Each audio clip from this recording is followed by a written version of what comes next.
Welcome to Armchair Expert. Experts on Expert. Today, we are joined by D Money and Monty Patty and Dax Shepard. We have a very interesting guest, Jacqueline Novogratz. She is the founder and CEO of Acumen, a nonprofit impact investment fund and a New York Times bestselling author. She's written a few books, The Blue Sweater, Bridging the Gap Between Rich and Poor in an Interconnected World, and Manifesto for a Moral Revolution, Practices to Build a Better World. Have you read this book, Delta? No. Delta, how do you feel about investing in companies that help poor people? What do you mean? Like, if there was a company that was going to help poor people, do you think that would be a good one to give money to? Yeah, I'll be really happy. I'll give money down. How much money do you have? When you came in, you were talking something about $17. Yeah, my mom owes me 17, but I only have like a little bit more than 100 in my account. In your savings? Yeah. And what are It's you my gonna? friend. Where do you think you're gonna spend all that money? I don't know. It's up to me and my friend because we mixed our money, and now it's a bigger amount. Can I offer you an idea? There's a sweater I want. It's $2,000. If you, just, for Christmas. Do you think it's reasonable for someone to have a $2,000 sweater, Delta? Yeah, that's right. That's pretty crazy. It will have to be like really perfect, and like it probably can't happen. But the only thing I would think was if it could change into different sweatshirts, it could be 2,000. That's a good That's thought. really Innovative. That is probably the only way one would be worth $2,000 is if it actually was like 7 or 8 sweaters That's in right. one. This Yeah. isn't that. Okay, well, we do have an incredibly interesting and very, very intelligent guest, Jacqueline Novogratz. He's an armchair expert. He's an armchair expert. He's an armchair expert. Where are you coming from today? Well, I spent the night in LA, but I come from New York City.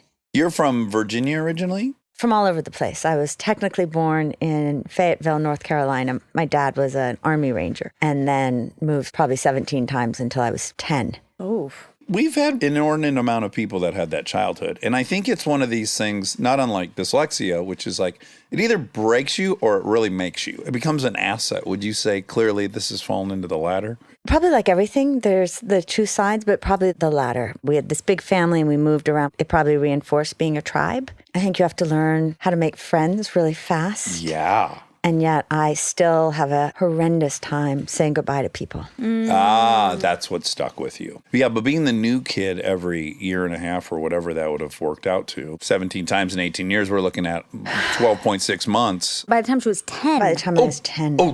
Well, sometimes we moved around in the same place, but I was in preschool in, I think, West Virginia, and kindergarten in Mount Clemens, Michigan. And Ding, ding, ding. That's where I'm from. I know. Okay. First grade in Sacred Heart School near West Point, second and third in California, and so it went. Oh, my goodness. Well, it's interesting that you found yourself in the line of work that you're in because you travel a ton for your work. All the time.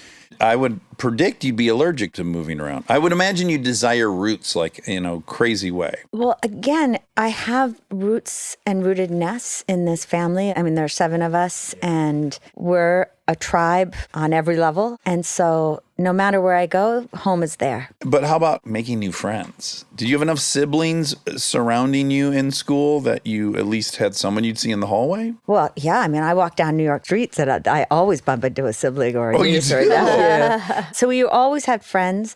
And then there was always room at our table for more people. And that was just sort of the ethos of family. And probably that combination has really helped me. In cultures like East and West Africa, South Asia, where family showing up, duty, no physical space between bodies Right.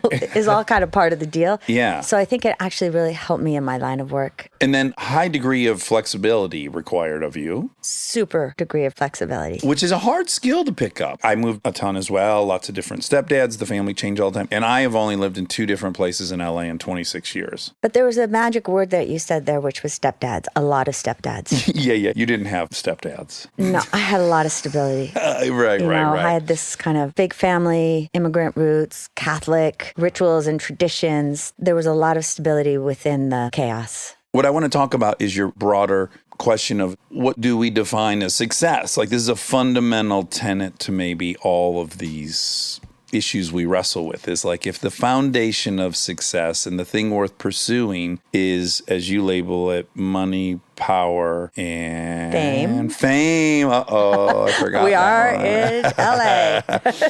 Money, power, fame.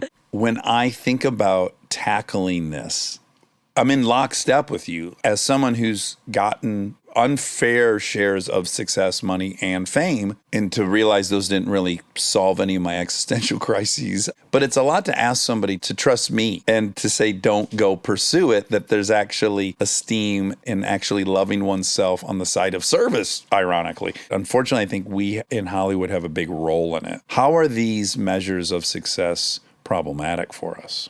Well, in some ways, you said it, it's problematic for us as individuals in that it doesn't lead to that sense of meaning, of real purpose. I'm not even going to go to the happiness word. But for society, what it's enabled us to do is build a whole economic, social, and frankly, political framework that puts profit in the individual at the center of everything. Mm-hmm. And as a result, we're more divided, we're more disconnected, we're more unequal, and we're looking at catastrophic climate crisis that will impact all of us. When we were in a world of greater separation and you were in these small communities and just were with people like you, it wasn't as critical for the whole world. Climate crisis wasn't there because we didn't have capitalism gone mad. Mm-hmm. Today it is. Today, what happens anywhere in the world has impact on the rest of us. Climate crisis being one major example, the pandemic being another major example, terrorism. Mm-hmm. And so we really don't have a choice but to change our systems. And I think it fundamentally starts with changing our definition of success. Yeah, the nationalist isolation fantasy, albeit attractive in some ways, for sure, it just ignores reality. As you say, like, they get sick in Wuhan, 5 seconds later, we're sick here. You can't really be isolated. I know you've spoken to John Haidt, who is so amazing, as you know. And he has a lot of great examples of where nationalism is healthy, is good in terms of a sense of solidarity, a sense of taking care of, but it has to be within the context of globalism.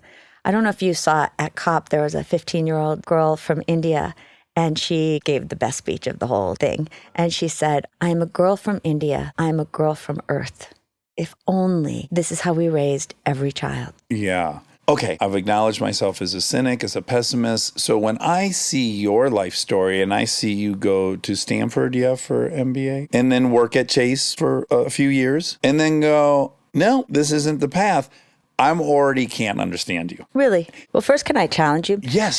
First, I don't see cynic in you. I see skeptic, which is a big difference. Second, even as you describe yourself, it's extraordinary the words that you choose because you're leaving out so many of the choices that you have made in your life, like being a vegetarian, caring I'm not for... vegetarian. Oh, I thought you were vegetarian. I was vegan for a year. And okay. Well, that was a good try. Good try. That stuck with me now for my life. And I always feel really guilty. They even tried to make us like vegetarians of the year. And I'm like, I can't accept this award. I'd be lying. See, even there, you didn't accept the award. It's good, at least. Okay. Well, scratch that one. Yeah. We have to take that off the good list. No, but I've listened to a lot of your talks and your conversations, and they're driven by curiosity. And I don't think you can be a cynic and be truly curious, particularly about people who are different from you. So what is the defining delineation between cynic and skeptic? So I do like skeptic. I think that is maybe more what I am. I think a skeptic is always questioning, but the skeptic doesn't start from a place of certainty and surety. The cynic does. I think that cynics are fueled by fear and therefore ultimately are the best friends of the status quo. Right. I don't want anything to change. So my stance is it never will. There's no curiosity in that. And that's not what I experience in you. If I could build a more sympathetic defense of their position, maybe it's, I've seen change and it didn't help me or anyone I love. Some people have been burned by change. I haven't. I have happened to benefit generally from change. That's a fair point. Well, what's extraordinary in the communities that I work with in Acumen is people have been burned for many, many generations. They've seen people come and go with promises that they are going to fix their problems. Whether you're looking at Rwanda or any of the nations in which Acumen works. We build companies in housing in Pakistan. And I remember when our first entrepreneur built the first house, and I was so excited. I went to go see it, but nobody would sign up to buy a house, even though they would pay the same for these houses as they were paying the slumlords to rent in the slums of Lahore. And then we got caught in this crazy crossfire of about 50 kids with guns, definition of a bad day. Yeah. And the next day, Javad came back in the community and people started buying houses. And now it's the most effective, low-income, affordable housing program in the nation. It's a real model for the world. So my work is working with people for whom trust is a rare commodity and it's really hard to earn. Yeah. Are they cynical? I don't know if I would use that word, but I would definitely say they do not trust and they often don't believe. And they have so much at stake because they have no income that to try to get people to pay for something they don't know will work, which is so much of the work I do, is a really big first step. Now we have 400 million people who've been touched or are customers of the companies that Acumen has built. That's a big number. Yeah. So Acumen, as I understand it, which you started, you take philanthropic money and then you convert that into funding entrepreneurs on the ground in these areas. Amazing. Yes. So when you leave Chase, does this idea come to you right away, or is it a path to that realization? It's a path. I leave Chase. I had seen that the poor were excluded and exploited by capitalism that's just focused on shareholders. I want to find a way to lend to low-income people because I see the vitality and the vibrance of those communities. And I read about Dr. Muhammad Yunus, who started the Grameen Bank in Bangladesh. This is way back in 1986. That sends me on a journey. So Acumen raises philanthropy to invest in a company like Ethio Chicken in Ethiopia.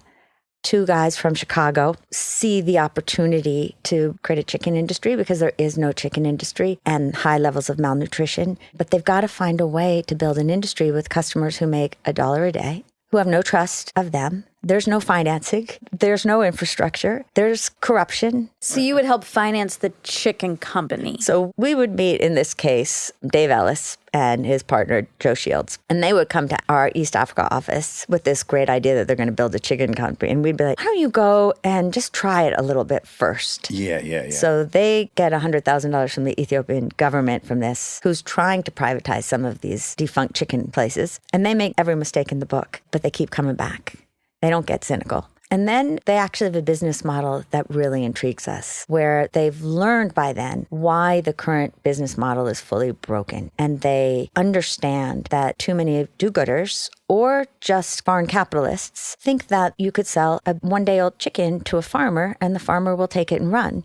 Well, it's really hard to raise a chicken from day 1 to day 45 when the chicken starts laying eggs. And so they realize they've got to incubate all of the eggs to the point that they get to have a one-day chicken. Then they'll sell 1,000 chicks to an agent. So they've got to get these agents loans so that they can protect the chickens, feed the chickens. They'll help them, but that then becomes the beginning of the model. Then those agents sell 3 to 4 chickens, whatever a smallholder can afford. Because once you've got a chicken at that 45 to 60 days old, you will have a source of eggs to feed your children. It wasn't that then they stopped making mistakes. They continue to make some mistakes. But Right. Our capital is patient. We'll invest for 10 years or more. I don't want to make it sound too easy because it was hard. Yeah. But they worked with about 20 million smallholder farmers as of today. And the government has credited them with reducing childhood malnutrition by 11% in one of the largest provinces in the country.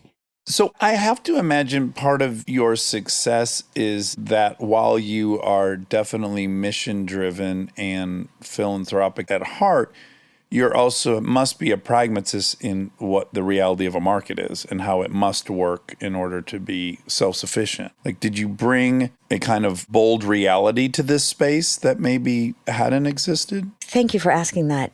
When we were first naming Acumen, that was really important to me. That philanthropy is so often seen as soft, easy, generous for good people. It's the give them a fish versus teach them the fish paradigm. And by the time I started Acumen, I didn't just want to give them a fish or teach them to fish. I wanted to build the damn market because I'd never been on a coastal community where people didn't know how to fish. Right. Yeah. But they didn't have markets. And the people that did buy from them would rip them off left, right, and center. So early on, I still had no idea when we started 20 years ago that I would be working and we would be working in some of the most corrupt, tough markets on the planet. Yeah. And I'm not talking geography. I'm talking all the public markets. And it was the same in the United States, right? Our trash, it was so corrupt in the United States. Sanitation, corrupt. Housing, corrupt. Water, corrupt. Healthcare, corrupt. And so, yes, I brought in the pragmatist perspective. I'd seen that generosity by itself was too easy and that this was about justice, which is where the work starts. And that the only way to make it work was to match that generosity with deep, insistent accountability for everyone.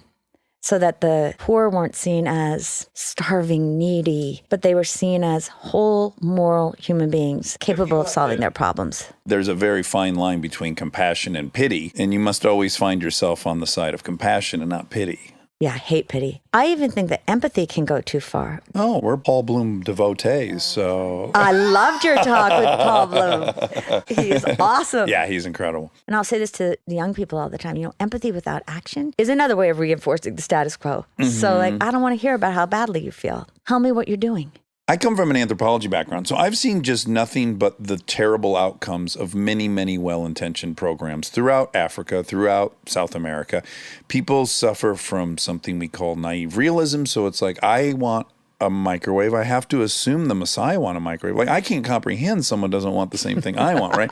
And now I've got this whole program to bring microwaves to people who don't want them. You're killing me. I mean, this is why I started Acumen. What I like about your approach is it seems like the goal is just to break the inertia. So it's like, let me get this ball rolling so that it can then become its own force. Yeah, well, it's funny. I mean, because life is also a relationship and kind of the Sufi way of get that ball rolling. But what you find is that if you have the courage to get that ball rolling, often that ball starts to show you where you need to go next. And before you know it, you got a lot of balls moving and you make the real change. So I'm a skeptic too. Okay, great. Trust me. Okay, we could have some fun dinners together. I think we could have fun dinners. Okay. But I also believe that we can change the world because I've seen it. Yeah. And now at age 60, I've seen it so many times that I'm more of a believer now than I was at age 28 or 29. So you have to have what I would call the moral imagination. You've got to see the world that you want to build. And that does take idealism. And I don't think naivete, but true sense of the possible. But if you don't have the humility and the grittiness to be willing to go into the ugly and miserable state of what is, you're not going to succeed.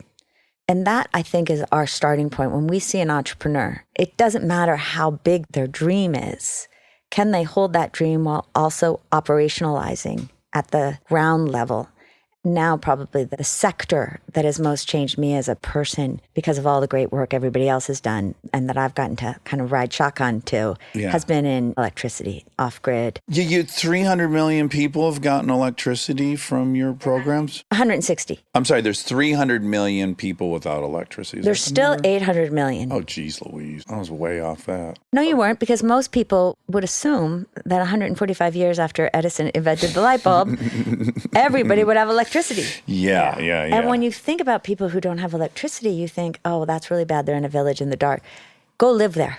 Yeah. It is so irrational, unproductive, immoral, and unsafe. Well, I came to find out this through a bizarre route, which is these LBJ books, the Carol books. There's Carol 65 books are so of them. awesome. Yeah. But there is a goddamn masterclass in electrification of the South and how de-incentivized the capitalists were to do that. But then they just make you live in the life of someone without electricity back then, which is like, washing your clothes is 20 hours of your week. You have a completely different life with or without it. The book, The Rational Optimist, has a great chapter on electricity as well. And it's exactly to what you're talking about. The correlation between electricity and labor is off the charts. And it's not just labor. What I experience, it is staying up later, the dignity of being able to read, whether they want to read the Bible or Quran or comics, whatever. Yeah. It's important to people. They never Sedaris, been able to do hopefully, it. is what they're reading. Maybe down they there. could read some good Sedaris too. But the security. So many women live by themselves. Their husbands are off in the mines or working in the cities. And so when we first started selling electricity, what shocked me is that women would put the first light. You'd only get 3, but one light would go outside the front door. So you'd have a security light. Yeah. So the idea of human dignity, like I get to make a choice. I get to have some agency over my life, is so connected to electricity. Yeah. We then became the largest off-grid energy investor in the world. We have 38 companies now. That is how we've gotten to the even bigger numbers. Now we have a sight line to what it would actually take to solve the problem. My favorite part of this whole story is you going to Afghanistan and you're handing out these lights and this is spectacular. It's 120 degrees and a woman's like, we don't want these lights. In Pakistan. Well, it's Pakistan. We want a fan. And you're like, yeah, but these lights are fantastic. And she just shut you down. She's like, I don't want a light. I want a fan. It's too fucking hot. She didn't say fucking, I did. And you had to pivot. Well, first I was like, what? And then I had no fan for her, but I engaged her. And I mean, she was big and tough and sweat pouring down. And she said, bring us a fan. And I was like, but if you have this light, your children can study, you can work at night. She was like, we work enough. Give me a fan. And I was like, oh God. But I called our energy guys and was like, you want to sell in Pakistan? You got to get fans. Yeah. And the other cool thing in terms of listening to people rather than deciding what poor people need is we all assumed that if you got people electricity and light, their children would do better in school. But if you live in a place that's 125 degrees in the day and 118 at night, the women tell us that the children actually do better if they have a fan than if they have a light because the fan keeps the bugs out, the kids can sleep. Yeah. So you learn so much. You just have to be on yourself at all time that you don't know what's best for people. Because you have data often in your corner. You have a lot of reasons you could be convicted at what they need.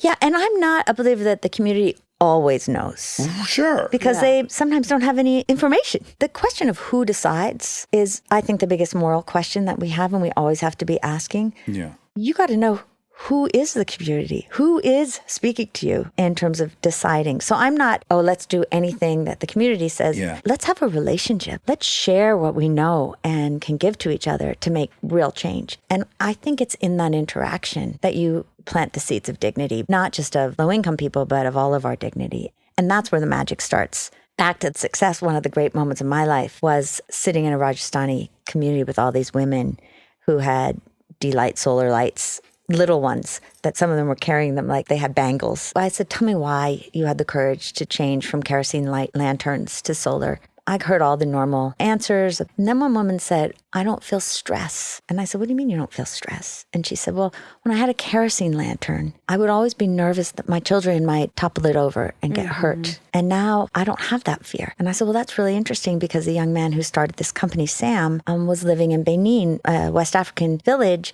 and his neighbor's kerosene lantern topped over and burned down the house and almost killed his eldest son. And that's why he started this company. And she looked at me and her eyes filled up with tears and she said, please, madam, thank that young man for me. And that for me was like, all right, this is success. Yeah. Sam's still hustling. And Ned Tozen, his partner, they're getting by. You know, but they're not like billionaires. Right. But they have built a company that has changed the world. That is success. And he went to Stanford Business School. And I've been calling all these deans of the business schools to be like, why aren't we celebrating those individuals that are choosing to use their skills, whatever their skills, it could be your skills, my skills, to fundamentally change the lives and release the energies of other human beings? Why aren't we celebrating them? Okay, so here's where the rubber meets the road between you and I. Because I think it would be almost impossible to separate out what our definition of success is from the media we consume from the time we're born. And that's through TV, movies, commercials, increasingly Instagram, all these other outlets. And they generally have to abide by the rules of story. They have to... Well, we are the stories we tell. That's right. It's imperative. What I immediately think is like, well, we've got to start making heroes in our stories out of people that have done more than just accumulated some money or had sex with the most amount of people or whatever the thing is or won a race. And so I'm like, okay, there needs to be a shift where we're glorifying, for lack of a better word, and we're presenting an example to people who are consuming media of some other definition of success. I'm up for this. And I'm just trying to wrap my head around how we start focusing on that. There are stories like that penetrate, but then I think people think of them as fairy tale story. Like no one thinks, and then I can do that too. It's like, oh, that's a one-off person in life. But don't you think your generation is more open to it than For ours? certain, yes. Because I really see that. I mean, you look at Greta. She's a hero. Yeah. Malala. She's a hero. And so I actually think that in the new generations, and I'm not one that's like, oh, well, let the new generation solve all our problems. Like, we have to take accountability, responsibility. But I think there's much more openness, and there's a sickness with show me another rich person who can break every rule, not be held accountable, and we still put them on the pedestal of success.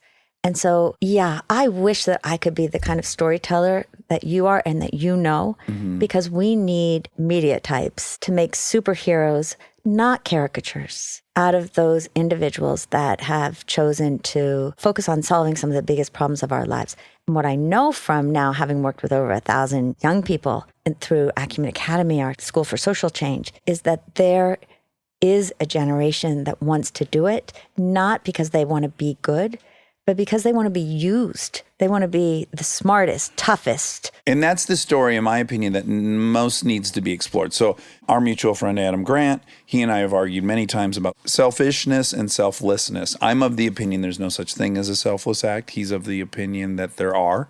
I don't think it's relevant whether we need to conclude whether it can be done. But what I can say is I need to speak to the me's, because I don't believe I'm going to feel rewarded by donating all my time to something. Now, I've had it on micro levels with helping individuals. Like, that's something I can get into.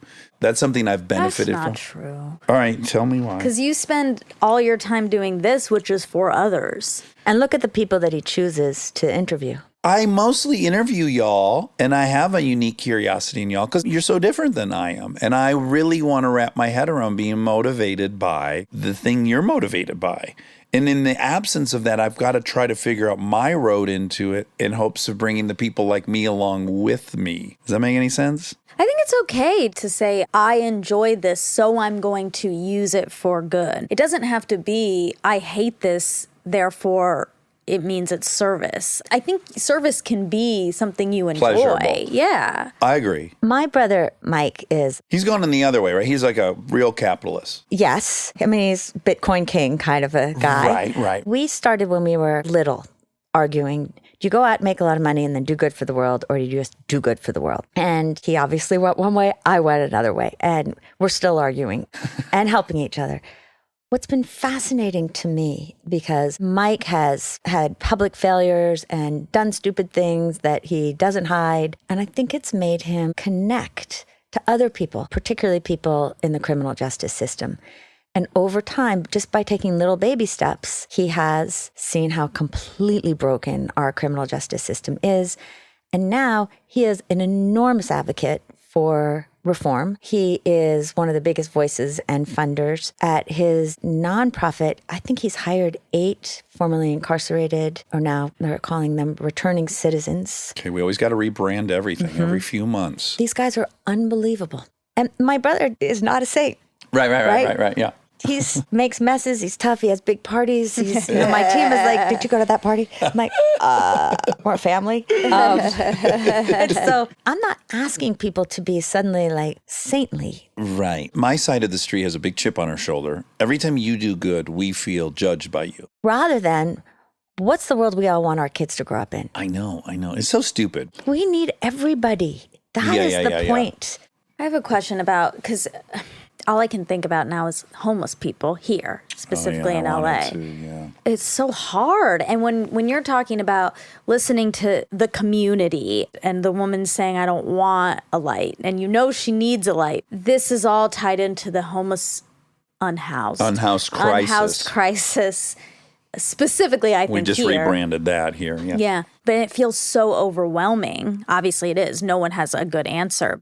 So again, I believe in entrepreneurs. I think these problems are too big to come in from the top down and say, here's how we're going to solve it. Yeah.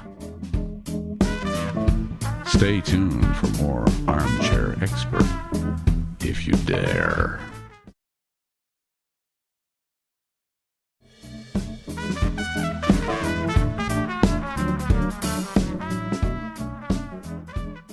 There's a great entrepreneur. If you don't know him in LA, you both should know him and possibly talk to him. His name is Sam Polk.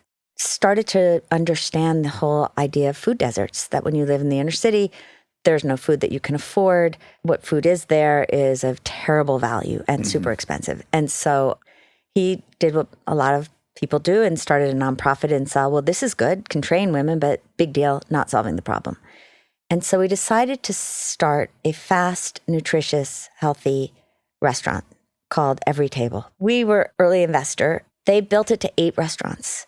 But the guy is driven to solve the problem, right? He's not there to just like be the richest or the most famous. And so, But he also probably loves to scale. well, he's a business guy. Yeah. We need ambitious people to solve problems. And that is Sam Polk. And so gets it to 8. First day of lockdown, sends out a tweet that to say, our mission is get people healthy food. If you need food, we'll deliver it.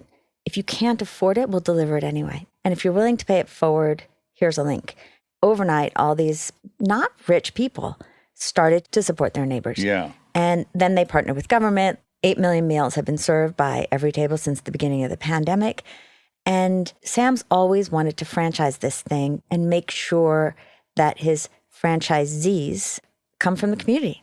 And that if you look at who owns franchises across the United States, there aren't a lot of Black and brown franchisees.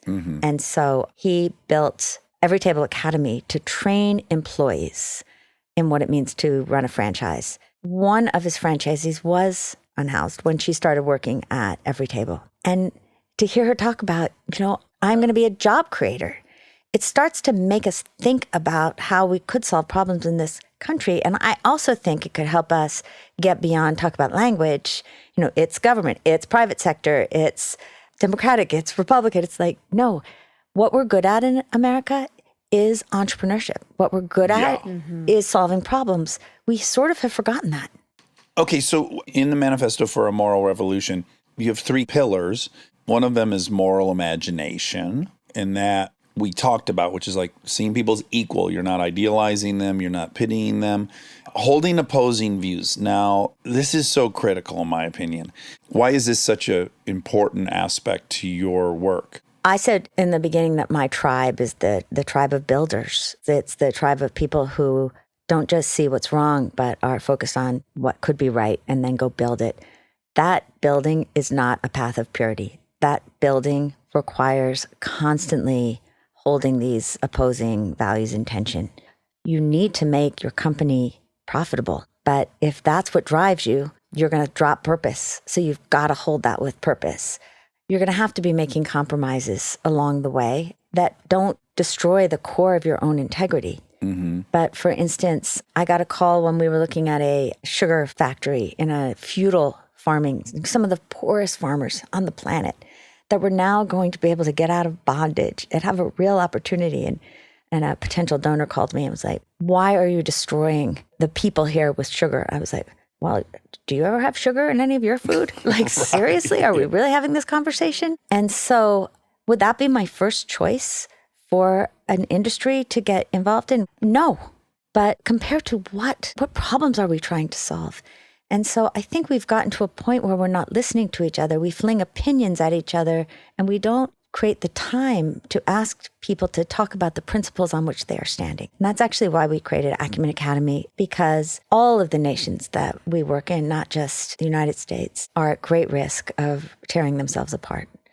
Yeah, we don't have a monopoly on that quality. No, we do not. And so what we did with Academy was go in and find these younger change makers across race, class, ethnicity, religion, ideology. And so we'll bring people together and do readings, everybody from Plato to Martin Luther King, Havel, etc., and ask the group to have the really hard questions around freedom and responsibility, and learn how to sometimes wildly disagree in a way that creates space. What's frightening in this moment of social media is how easy it is to fling mud, shame, destroy without having any responsibility or accountability for actually making things right. Yeah, being only in the work of destroying people and ideas, where is the productivity? The contribution, it can't be the destruction of your opposing view, and that be it. No. One of my favorite lines in Sufi poetry is by Rumi, where he says, out beyond the ideas of wrongdoing and right doing, there is a field. I'll meet you there. Yeah, I like that. I like that a lot. Now, you say that we have to use markets without being seduced by them. And you also have this notion of patient capital. You have an example of you invested in these folks that got into the chocolate industry. It's a $1 billion industry, but the farmers themselves make 1 cent. They decided they would offer these people maybe some partner share, some kind of ownership. Their profits aren't as big, but there is a longer play that ultimately will probably yield just as favorable. So here's one of my current soapboxes I'm on. We're seeing it now in this really fascinating period where we're potentially getting close to higher wages, but not through unionization, through I'm not doing it, which is really interesting and I think is fantastic. I'm very pro just the steady increase in the middle class. But the fundamental thing that's got to change is we have to get more comfortable with corporations having a different profit margin. And you wonder, is there a shift in what is success as well? You do see another generation saying, I don't want that job. Doesn't have purpose. It's not focused on sustainability. I'm not doing it. And there's an article in the New York Times today about business school graduates who are choosing to have less paying jobs because of higher levels of purpose. So I find it really hopeful. I know there's a conversation with corporate leaders as well. Some. You can argue it's still more on the edges, but it's changing. And change and innovation always happens at the edges. And so you talked about chocolate, and we also have a coffee company in the commodities world. Chocolate is a really, really tough industry where you still have a lot of slave labor. Mm-hmm. But in coffee, you have a lot of farmers that can't cover their costs. And our company, Azahar, started by determining what the farmers would earn. And then they built their whole supply chain based on that. And they grew to a $10 million company. It's a real model for what could be. Here's what's really exciting. The entrepreneur, Tyler Youngblood, is hell-bent on changing the coffee industry. And so he's created a sustainable buyer's guide. So he can show you in any part of Colombia what the farmers could be earning if you pay just the global commodities price, which is at the floor, if you pay a minimum wage, or if you pay what he calls the sustainable buyer's price, which is essentially living wage. 30% of the big buyers are choosing to pay the living wage. So that's also showing you that at the top of the corporations, you have decision makers who are willing to either absorb the price or share it with the consumer. Right. And that gives me real hope. Yeah. It's not making you less cynical.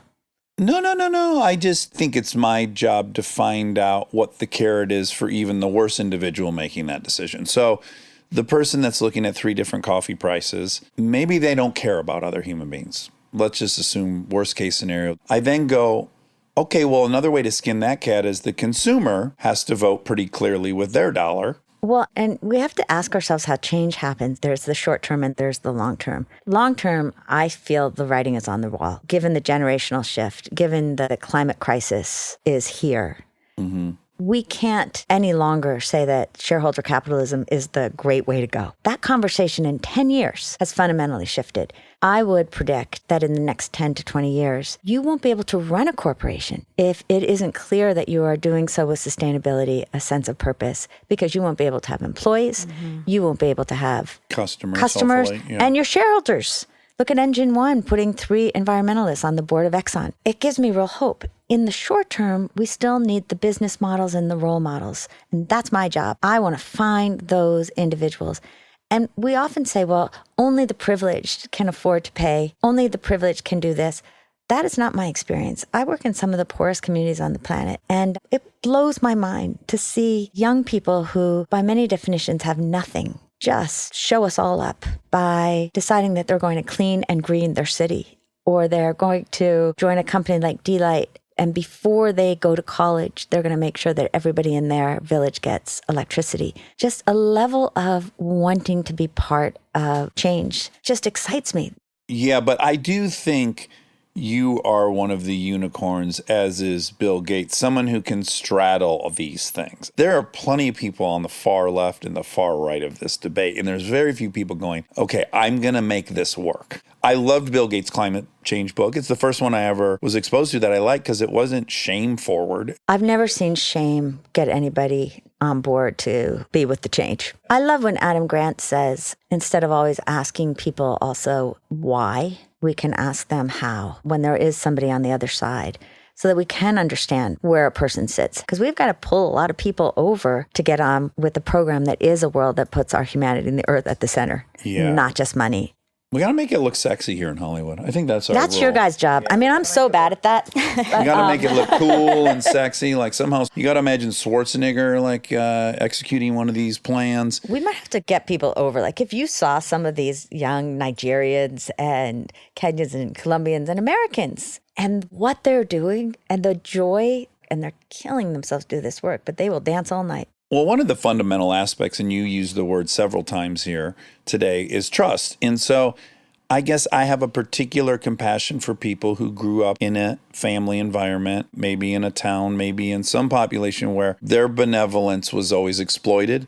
They were victimized. This is a big chunk of the country that has had an opposite experience with being taken advantage of. Although my experience of being with people who have very few resources is that that's where you often find the most generosity, including in the United States.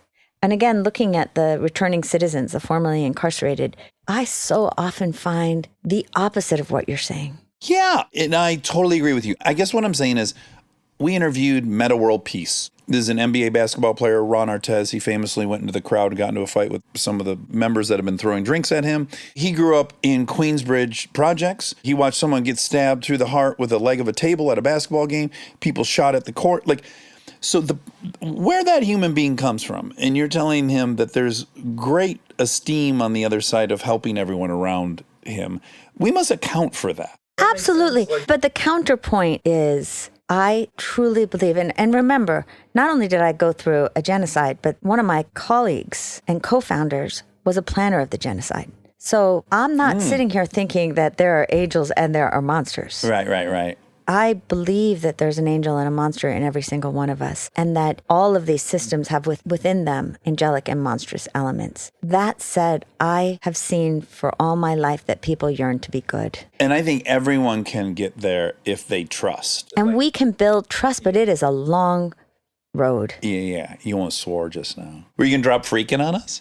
A little bit. Yeah. I can't believe you did that. Meta World Peace, the reality is he does help people. The person you use as an example is actually an example for the other side, because he has seen the worst, experienced the worst, and he is volunteering at girls' basketball games to help. Well, I would argue that it took this incredible gift that put on his lap, which is the NBA, and getting to come out of that and to actually feel safe, like he's not fighting just to survive. And then through that new point of view, going like, oh, not only am I okay, but now I think I have extra to help someone. So there's a bunch of people that were Meta's colleagues that went to jail or they didn't go to the NBA. So it's like they grew up in literally who can swim to the top of this barrel and get air, and then asking that person like, hey, by the way, you should be worried about other people is a bigger ask than somebody who grew up in. But in some ways, and thank you for helping me, we'll corner him soon enough. But in some ways, I mean, this is at the heart of what Acumen's work has been, is dignity. In some ways, what you're saying is what I deeply believe, is that each of us want to have more agency over our lives. And building that trust is part of building societies where everyone has that agency. There is no way but the hard way. And it's about starting one by one, system by system. I refuse to believe that there are some people that are so cynical. There are some people that are... Well, sure, there's white nationalists, and we can't account for them. Right, they're way on the edges. Yeah.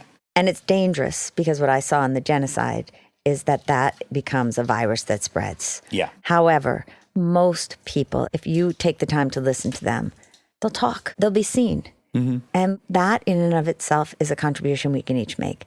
So I just can't go to a place where I think there's all these cynical people that don't believe that anybody's good out there. I actually think that that's not human nature. Yeah. Look at right after 9/11. All you saw was goodness. Look at the bombing of the UK, where Hitler thought he would destroy and break the spirit of people. Everybody helped each other. There's one key ingredient to both of those examples, which is it forced everyone in the U.S. to see themselves as us, and then now there was them. All of a sudden, all of our petty little distinctions we make got neutralized. And same with England. Whatever thing they were defining themselves class-wise, status-wise, socioeconomic, they're all getting bombed. Now we're all in this together. So it's like it was this forced catalyst to recognize we are us. But then maybe the real challenge for this moment in history is for us to see the common enemy as poverty, to see the common enemy as the climate crisis, and get behind solving it.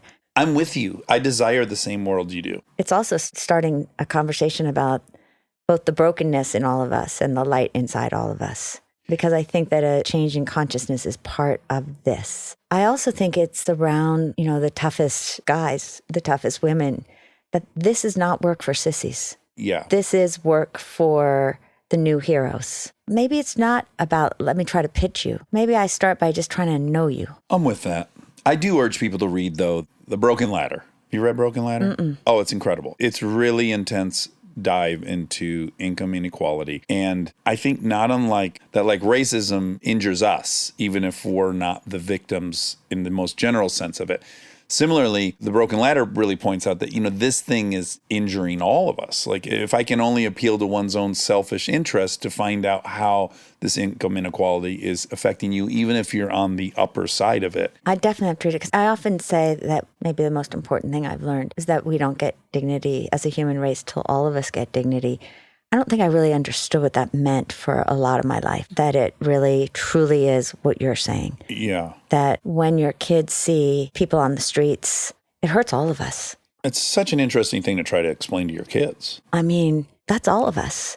And so how do we bring that, the word meta, that metaphysical, that spiritual, that we are made of stars. We're of the earth. We are of each other. And only when we figure that piece out do we actually build that world. If you look at the old people, and I'm starting to move quickly into that category, who are the most sparkly, they're the people who gave of themselves, who tried and failed and focused on solving the big problems of our day or the little problems of our day. Mm-hmm. They said, what am I doing to help the people around me feel better, get more whole, have more agency? Yeah. It's the dreamiest state one can hit before going to bed. Like when you go to bed, and one of those things happen. For me, it's always more like sobriety related.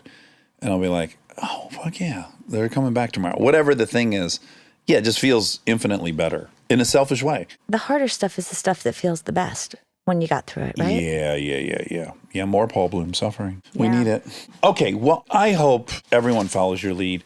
I want what you have. You're making this sexy. I want what you have. I want to go to bed at night and be able to tell a story you get to tell about your life. I like that. I think we've cracked it a bit. I do think it is an adventure. It is the greatest adventure. Yeah.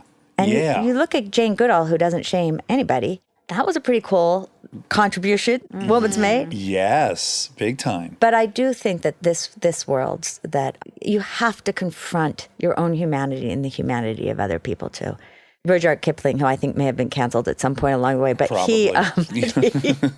his poem, if that you could walk with kings and sit with beggars, Plato says, a nation honors what it cultivates. We need to cultivate that spirit. Yeah. And it starts with little kids. Yeah, we need a money system that tabulates how many people you've helped change their life. We're going to have one, I think. Yeah, that's part of the puzzle. Because we're status-hungry little social primates. We can't escape that. We've got to be pragmatic about this. We got to give people some spotlight for being radical. Our fellows in Colombia who work in post-conflict, they have a lot of reasons to be cynical, right? 50 years of civil war, nobody trusts anybody. Yeah. They've created a currency using blockchain that is all about bartering for goodness. And so Oh, really? Cool. It's a whole pay it forward. We haven't taken it to the globe yet. I want to, but they're still testing it just in Colombia. But my bet is we're going to see more and more of these kinds of innovations. And I'll tell you one other story just of like goodness. So pandemic, a lot of dark happened and we saw a lot of selfishness and the United States and other countries hoarding the vaccines while people in the developing world are still without. And we saw everyday citizens just go to another level of heroism and trust.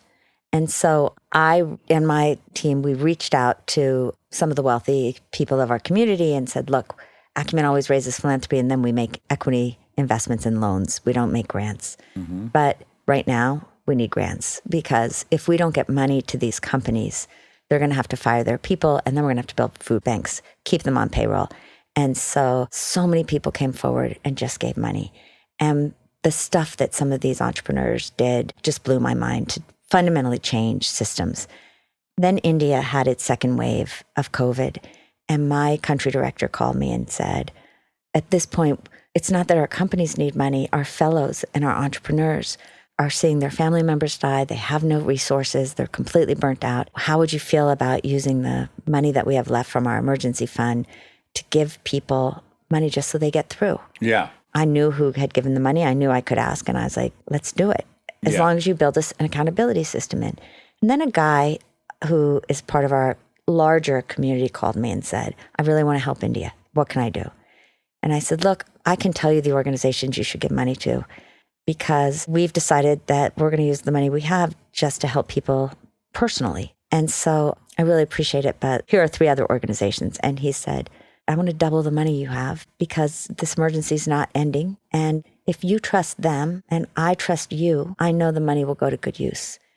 And I was so blown away that these like strangers helping strangers across the world, purely based on trust. Yeah. And then what that did is then these fellows decided they didn't want a grant, that they would give whatever they could back. Some couldn't, but so far 70% of the money has come back so that it could be a pay it forward fund. Oh, man. Right? Yeah. So I think we underestimate what it could be if we had role models that were taking these flyers and assuming goodness. Again, not just because it's the right thing to do, but at the same time, our 100 companies have built entire new industries, have impacted 400 million people. Our little malaria bed net company that started, we invested in probably 2003 in Africa, where nobody thought you could really manufacture in a way that would have any throughput rates like Asia, has made 30 million bed nets every year. 15% of the global supply. Bill Gates' focus on malaria has really been supported by one malaria bed net company out of Tanzania. 10,000 jobs, mostly for women. Oh, wow. So there's an economic hard reality that goes with it. I'll also add, the more and more we shift all these decisions to women, the better the outcomes are going to be. I'll say it. I like that. Are you denying that one? Nope. I'm on board with that. I'm on board. Well, Jacqueline, this has been so wonderful, and I'm pretty in awe of what you've done since leaving Chase. I just can't imagine that if you had stayed, I'd be celebrating you as much. So I don't know. It's the right move. Yeah, it's so great to meet you. Eyes are mesmerizing. Keep them. I don't know if you had any plans. New contact lenses. Yeah, or, augmentation, replacement. So great to meet you. So great to talk with you. And I hope everyone checks out your book, Manifesto for a Moral Revolution. Check it out. And start just being open to the idea of thinking how you might be able to get involved in some way. It doesn't have to cost you. I too will think of this. Monica, it's so good to see you. And I love the intergenerational. I'm older than I look, though. I'm 34. Still, you're a full Jenny below me. But even my generation, there's another generation. I was going to say, your generation actually doesn't have that radical thinking. Give me the 17 to 21-year-olds. Wow. Exactly. And the stuff they're coming forward with, we're like, Jacqueline, could you help us do this? And I'm like, oh my God, give these guys, So cool. just give them runway. They know that if they don't get this thing done, they're dead. Yeah. And they shouldn't be dead because this climate fries, right? And we have to help them. We have to fund them. We have to support them. We have to mentor them. We have to celebrate them. They can build a world that is so much freer, fairer, more beautiful, and more sustainable than what we have today. That's encouraging. I'm on the fence about them. Hey, look, I am. It could go either way, though. Yeah. We're on a precipice of peril and possibility. And it could go to that side, which is my story, and I'm sticking to it. Or we could get more divided, more divisive, more ugly, less sustainable, and fry. Please, give me door number 1. I mean, yes, the dream goal is we extend our in-group to the whole planet, but let's minimally start in your state, then start in your country, then start, Or in some cases, in your home. Yeah. Oh, gosh, yeah, absolutely. It will be all of us, and it's our choice. Yeah. Well, support Acumen, read your book, and I hope you'll come back. This was so fun. I will totally come back. I so enjoyed meeting both of you. You guys are awesome. Oh, thank you so much. Truly. Stay tuned for more Armchair Expert, if you dare.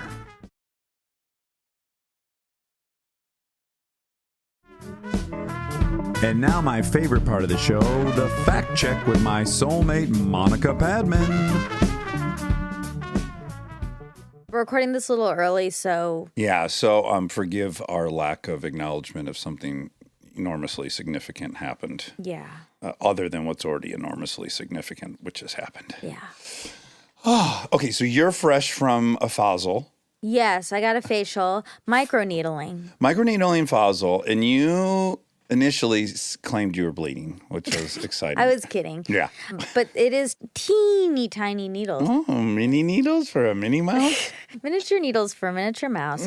And they penetrate the surface of the skin. Oh, and then they activate healing and collagen and plumping and Yes, but also girthing, reverse backs. the products can get deep. Oh, penetrate. Yeah. Okay. It can get real deep. It can really marinate. Yeah. Wow. The things we're doing these days. I know.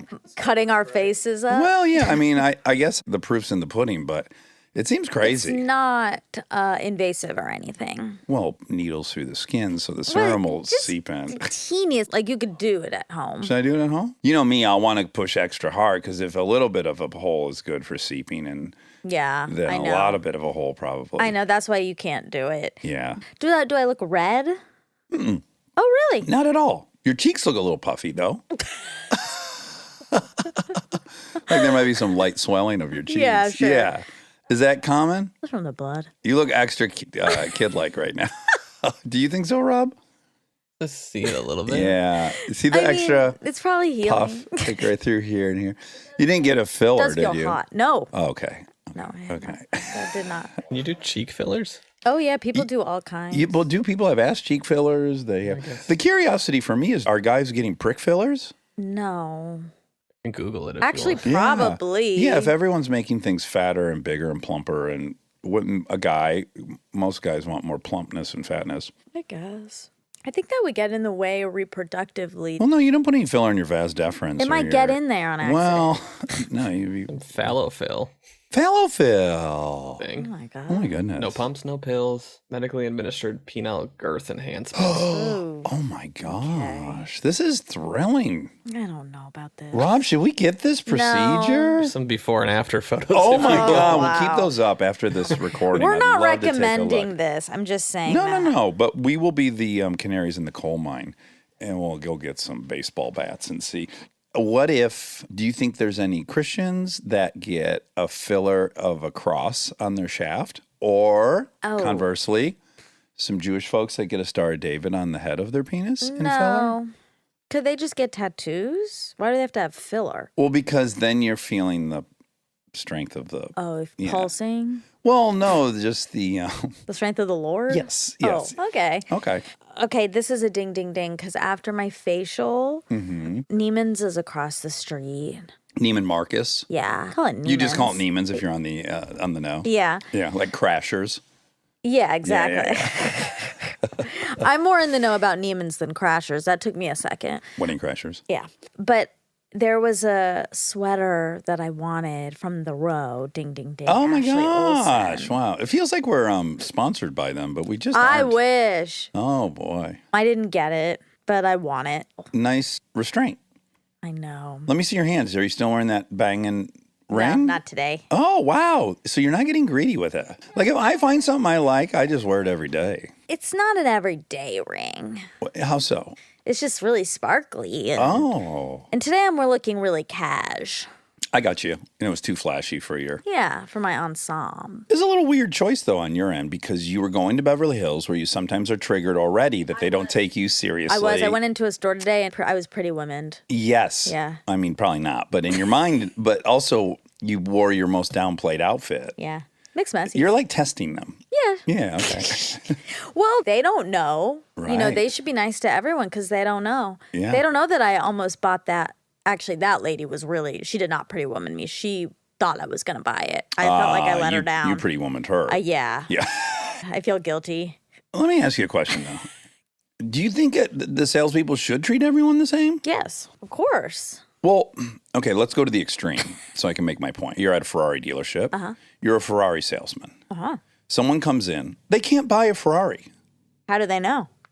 Well, they don't. But I'm saying, assuming they know, Okay, if you know for certain that someone can't buy it. Okay, then yes, you Don't might you think want you're a to. little bit like, come on, man, you're wasting my time? Yes, you don't want to give them as much attention.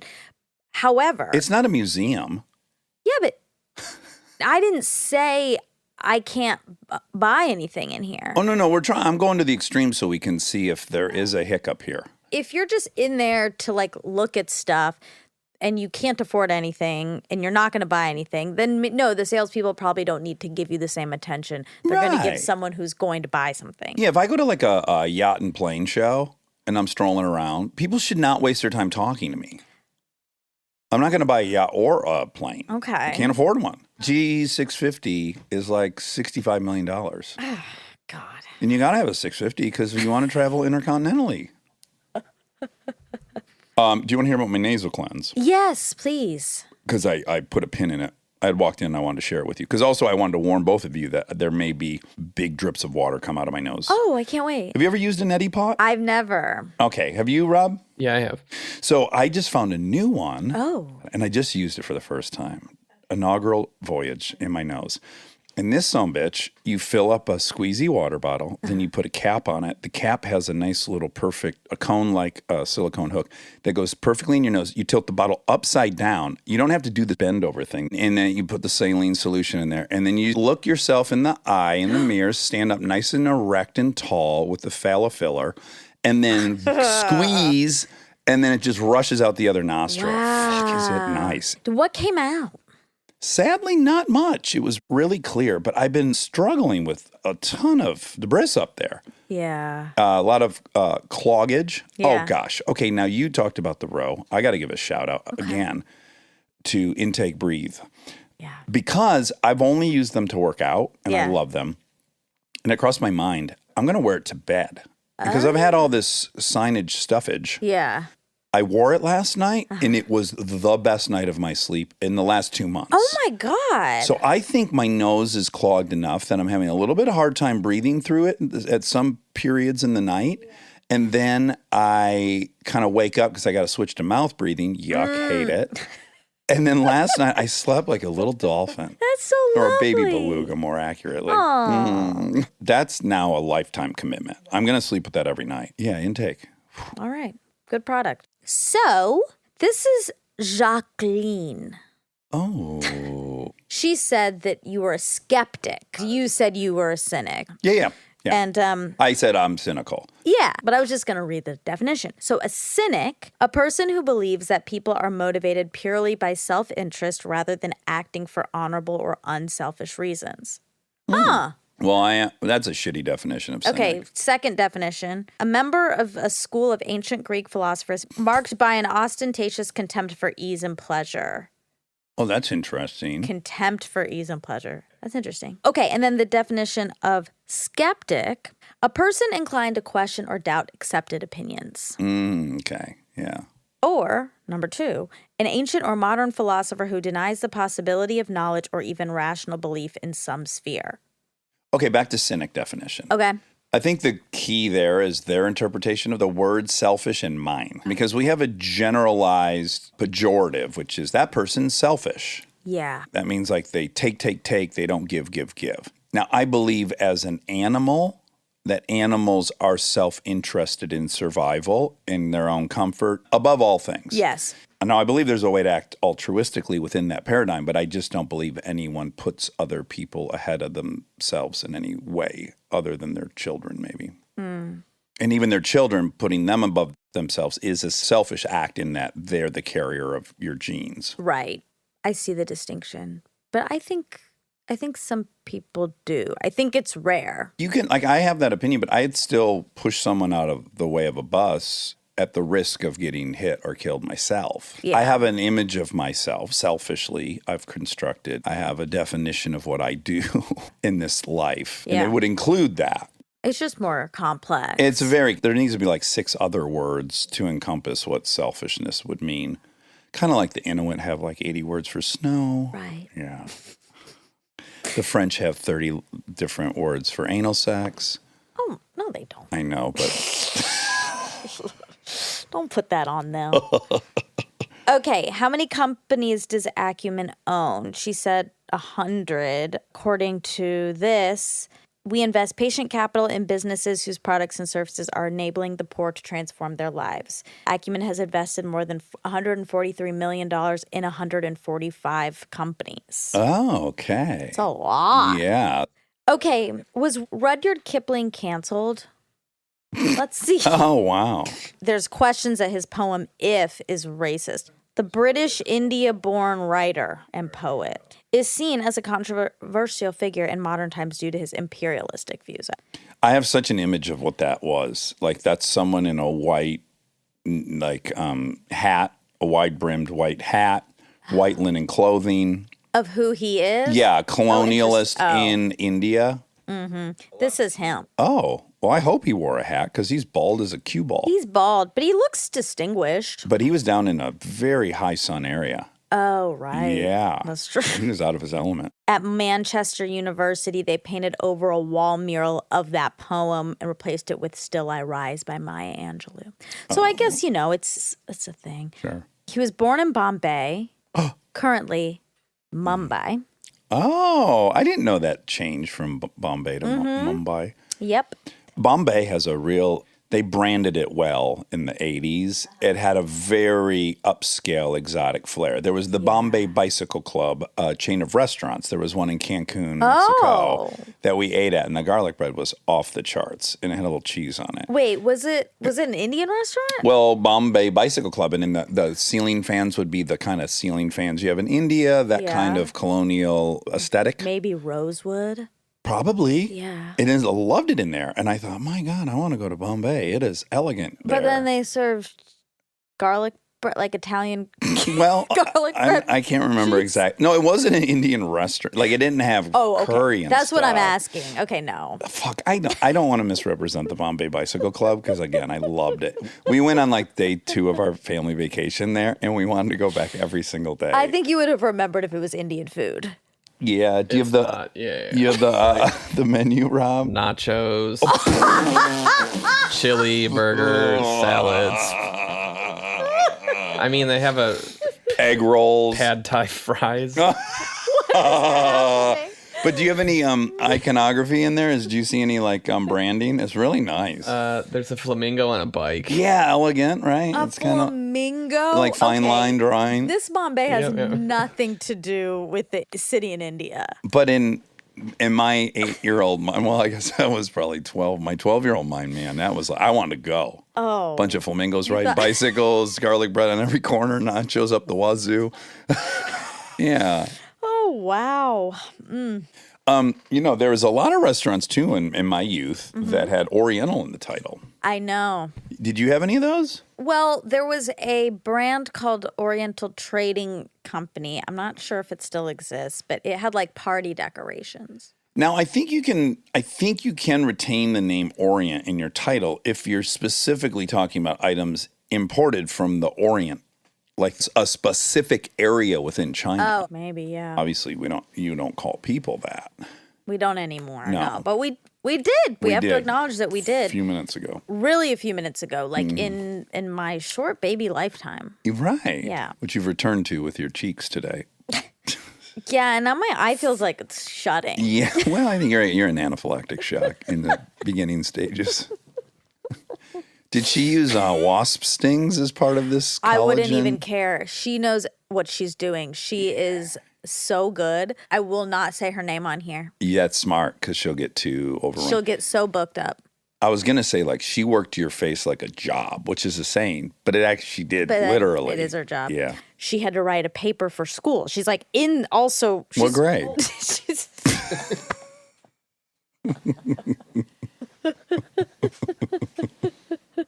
so she wrote a paper on homelessness. She was I interviewed a bunch of homeless people. And then she read me her article. Oh, wow. And I was wearing a face mask, so I had to say yes. How long did it go on? Long, but also I was this is really good. Yeah. This is really well written. But I didn't want to act too surprised. Yes, exactly. Yeah. Yeah. So it's just a lot going on in my facial. Yeah, and this, I guess, is the cynic in me or the skeptic. Yeah. Do you think maybe she just read an article she liked and told you she wrote it?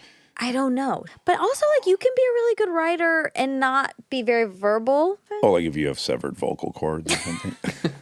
You should have pulled a Brene Brown and just said, I'd prefer to sit in silence. No, I can't. She will do a bad spell on my face. Renee probably gets bad service everywhere. Yeah, you got to be careful. I mean, I'm happy for her. She has boundaries, but Yeah, you do have to know when to pull that out. And yeah. also, she's so kind and nice, and I want her to feel good. Okay, anywho. Oh, that's actually it. Oh, okay. I mean, there is something here about young business school people taking lower paid jobs, like millennials taking lower paid jobs in order to do good. Millennials or Zers or whatever. I think we're now using millennial, a lot of us colloquially. We are, for 'cause just I'm young a people. millennial. Yeah. Yeah, what is it? Gen Z. My brother's a Zer. Okay. Wait, actually, no. He's a Z boy? He is also a millennial. Well, then. I know. This is the biggest generation ever. Exactly. That's why I don't like it. Yeah. It's very incomplete. I think he's like the last year before it Wait. turns Z. Gen Y or millennials are 81 to 94/6. Yeah, my brother's 96. It stretched it a little bit. For Neil. Yep. And so 96 onward is Z? Z is 97 to 2012. And now we're in Generation Alpha, which is Ooh. 2012 through 2025. Dang! Both my girls are Generation Alpha. Oh, that's cool. Wait, I thought they were called Gen C for COVID. Someone said that. Oh. I mean, this might have been updated. That was since. a real thing that people said. Well, they did say it. Yeah, Oh, it was a yeah. But I don't joke? think it was a real distinction. It was I'm more so gullible. well, don't worry. That word's not even in the dictionary.